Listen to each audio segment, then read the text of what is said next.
ମିଖା ଅଧ୍ୟାୟ 5। ହେ ସୈନ୍ୟଦଳ କନ୍ୟା, ଏବେ ତୁମ୍ଭେ ଦଳ ଦଳ ହୋଇ ଆପଣାକୁ ଏକତ୍ର କରିବ।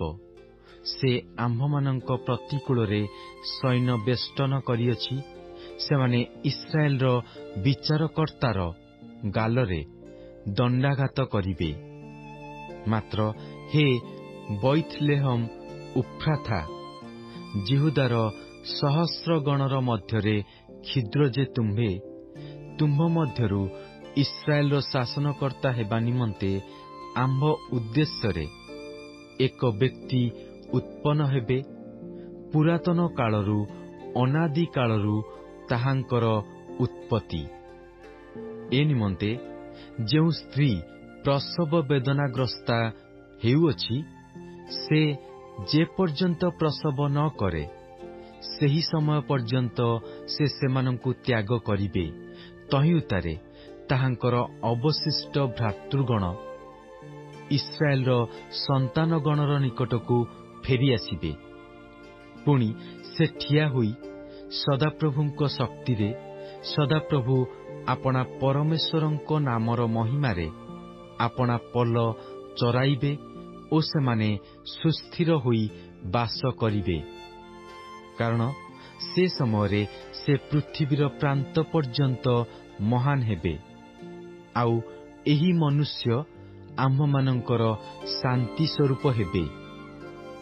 ଯେଉଁ ସମୟରେ ଅସୁର ଆମ୍ଭମାନଙ୍କ ଦେଶକୁ ଆସିବ ଓ ଆମ୍ଭମାନଙ୍କ ଅଟ୍ଟାଳିକାମାନରେ ପଦାର୍ପଣ କରିବ, ସେ ସମୟରେ ଆମ୍ଭେମାନେ ତାହା ବିରୁଦ୍ଧରେ 7 ଜଣ ପଲରକ୍ଷକ ଓ 8 ଜଣ ପ୍ରଧାନ ଲୋକ ଉତ୍ଥାପନ କରିବା।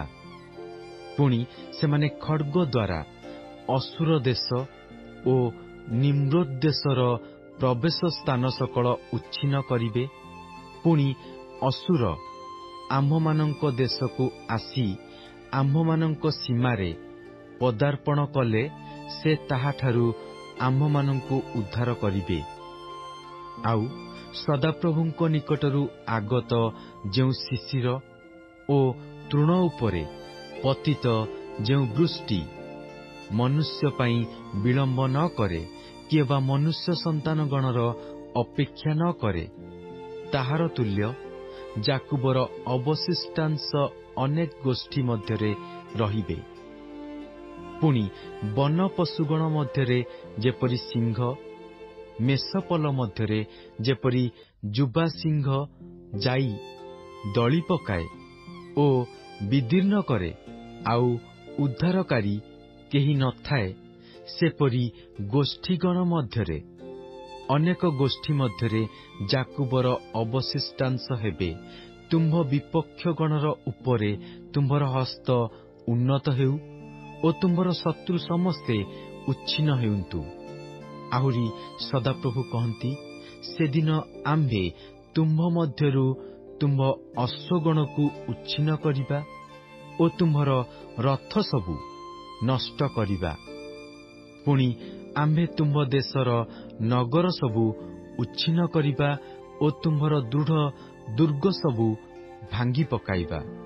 ପୁଣି ଆମ୍ଭେ ତୁମ୍ଭ ହସ୍ତରୁ ମାୟାବିତ୍ତ ଉଚ୍ଛିନ୍ନ କରିବା ଓ ଗଣକମାନେ ତୁମ୍ଭ ମଧ୍ୟରେ ଆଉ ନଥିବେ। ଆଉ ଆମ୍ଭେ ତୁମ୍ଭ ମଧ୍ୟରୁ ତୁମ୍ଭର ଖୋଦିତ ପ୍ରତିମା ଓ ତୁମ୍ଭର ସ୍ତମ୍ଭ ସକଳ ଉଚ୍ଛିନ୍ନ କରିବା। ତହିଁରେ ତୁମ୍ଭେ ଆପଣା ହସ୍ତକୃତ ବସ୍ତୁକୁ ଆଉ ପ୍ରଣାମ କରିବ ନାହିଁ।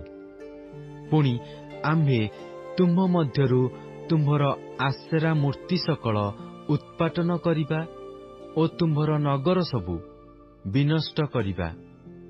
ଆଉ ଯେଉଁ ଗୋଷ୍ଠୀମାନେ କଥାରେ ମନୋଯୋଗ କଲେ ନାହିଁ, ସେମାନଙ୍କଠାରୁ ଆମ୍ଭେ କୋପରେ ଓ ପ୍ରଚଣ୍ଡତାରେ ପରିଶୋଧ ନେବା।